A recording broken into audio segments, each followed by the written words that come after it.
Edward. Di saat Peg dan Edward memasuki halaman rumahnya, terlihat banyak wartawan yang ingin mewawancarai Edward atas apa yang terjadi sebelumnya. Peg dan Edward pun bergegas masuk ke dalam rumah. Di dalam rumah, Edward bertemu dengan Kim. Kim yang khawatir menanyakan bagaimana keadaan Edward. Di sini terkuak bahwa sebenarnya Edward sudah mengetahui kalau yang ingin dirampok adalah rumah orang tua Jim sendiri. Dan Edward bersedia melakukannya karena Kim yang meminta. Di situ Kim terlihat sangat menyesal. Kemudian di luar rumah terlihat Jim memanggil Kim. Saat Edward melihat Kim menemui Jim, Edward terlihat sangat kesal. Lalu dia merobek tirai dan Edward masuk ke dalam rumah, meluapkan kekesalannya dengan menggores-gores dinding rumah dengan tangan guntingnya. Sementara itu Kim terlihat kesal dengan perlakuan Jim yang meninggalkan Edward begitu saja. Dan Kim mulai tidak meladeni Jim dengan meninggalkan Jim masuk ke rumah. Di saat makan malam, Mr. Box terlihat agak kesal dengan aksi Edward merusak tirai di rumahnya dan mengajari Edward tentang tata cara hidup agar tidak melanggar hukum. Kim yang tahu fakta-fakta sebenarnya membela Edward kalau dia tidak tahu apa-apa. Lalu Peg berencana merayakan pesta Natal di rumahnya, namun tetangga sudah mulai takut dengan Edward. Kemudian terlihat Kim yang memperhatikan Edward yang merapikan bunga dengan wajah yang sedih.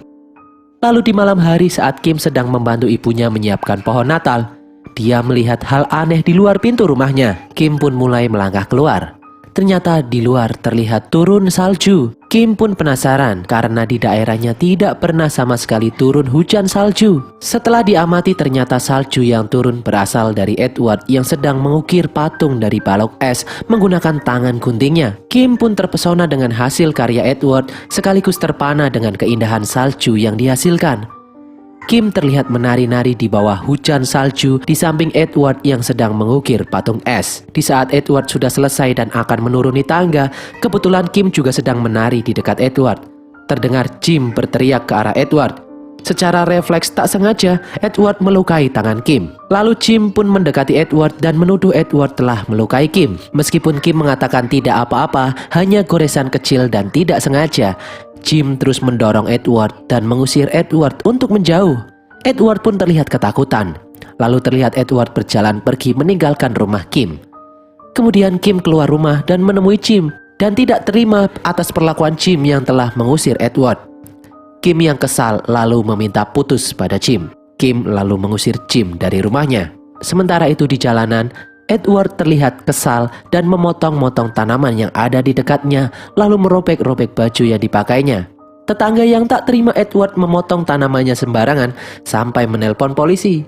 Lalu polisi pun datang dan mulai mencari Edward. Orang tua Kim pun juga pergi mencari Edward. Edward yang duduk sendirian di tepi jalan menyadari kehadiran polisi, lalu kemudian dia pergi. Edward pun kembali ke rumah Kim.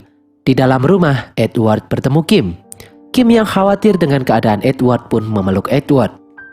Lalu Edward kembali teringat memori masa lalu dengan sang penemu, di mana saat itu sang penemu sudah mempersiapkan hadiah Natal untuk Edward berupa sepasang tangan manusia yang nantinya akan dipasangkan kepada Edward. Namun belum sempat dipasangkan, sang penemu tiba-tiba meninggal. Hal itulah yang membuat mengapa Edward masih memiliki tangan gunting, karena awalnya dia hanya mesin pemotong sayur yang dibuat menjadi manusia oleh sang penemu, namun belum selesai. Di tempat lain, Jim yang kecewa diputus oleh Kim sambil mabuk menyuruh temannya mengantarkannya ke tempat Edward. Dalam keadaan mabuk, mereka menyetir dengan ugal-ugalan di jalan. Edward yang melihat ada mobil ugal-ugalan. Di depan mobil tersebut terlihat Kevin yang berjalan baru pulang dari rumah temannya. Saat mobil itu hampir menabrak Kevin, Edward berhasil menarik Kevin dan menyelamatkannya. Namun tak sengaja, tangan Edward melukai wajah Kevin. Para tetangga pun berdatangan mengira Edward akan melukai Kevin. Edward pun ketakutan. Lalu tiba-tiba Jim mendorong Edward dan memukul Edward. Tak sengaja Edward melukai tangan Jim. Lalu terdengar suara sirine polisi. Kemudian Kim mendekati Edward dan menyuruh Edward untuk lari. Edward pun akhirnya lari menuju kastilnya di atas bukit. Sampai di bukit, polisi hanya menembakkan tembakan peringatan lalu pergi meninggalkan bukit. Warga yang kecewa akhirnya memutuskan menggeruduk kastil Edward. Ternyata Kim sudah lebih dahulu memasuki kastil Edward. Saat Kim mencapai atas kastil, dia melihat Edward yang terduduk dengan wajah yang sedih. Kim memberitahu kalau Kevin baik-baik saja dan dia sangat mencemaskan keadaan Edward. Kemudian Jim datang dan menembakkan pistol ke arah Edward, namun tidak kena. Kemudian Kim terlihat merebut pistol dari Jim dan membuangnya. Lalu Jim terlihat memukuli Edward dengan besi berkali-kali. Kemudian Kim memukul Jim dengan balok kayu untuk menghentikannya. Lalu Jim tak segan-segan memukul Kim dan menendang Kim. Edward yang marah lalu bangkit dan mendatangi Kim. Lalu Jim tak terima dan mengancam Edward. Kemudian Edward menancapkan tangan guntingnya ke tubuh Jim dan mendorong Jim hingga terjatuh dari atas kastil. Jim pun tewas seketika. Para warga terlihat mulai berbondong-bondong memasuki kastil. Lalu Kim yang khawatir menatap wajah Edward. Kemudian Edward mengucapkan selamat tinggal kepada Kim.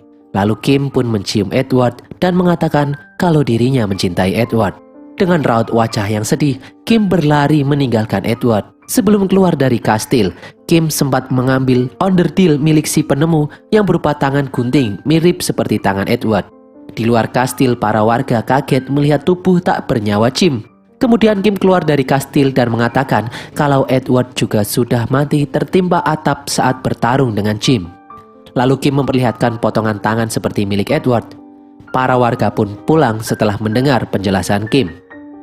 Kemudian kembali seperti awal di mana sang nenek menceritakan kalau Edward sudah tidak pernah terlihat lagi sejak saat itu. Sang nenek bisa mengetahui semua itu karena dia mengaku ada di sana saat kejadian itu. Lalu sang cucu menanyakan apakah Edward masih hidup sampai sekarang. Si nenek mengatakan kalau dia tidak yakin, tapi dia percaya kalau Edward masih hidup.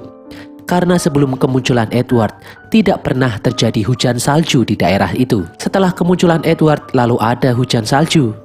Jika Edward sudah tidak ada, mungkin tidak ada lagi hujan salju. Lalu terlihat di dalam kastil beberapa patung es dan Edward yang sedang memahat es di pinggir jendela. Hingga remahan-remahan esnya berterbangan menciptakan hujan salju yang indah.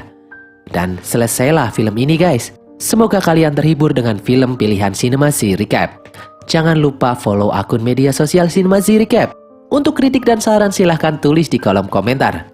Dan sampai jumpa di konten kami berikutnya. Bye.